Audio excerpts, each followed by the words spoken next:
حضرت ابو ہریرہ رضی اللہ تعالیٰ عنہ سے روایت ہے، رسول اللہ صلی اللہ علیہ وسلم نے فرمایا، جماعت کے ساتھ نماز پڑھنے میں گھر کے اندر یا بازار، دکان وغیرہ میں نماز پڑھنے سے 25 گنا ثواب زیادہ ملتا ہے، کیونکہ جب کوئی شخص تم میں سے وضو کرے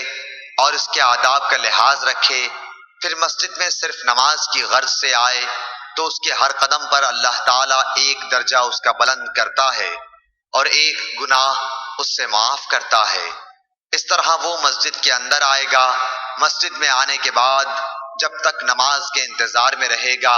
اسے نماز ہی کی حالت میں شمار کیا جائے گا، اور جب تک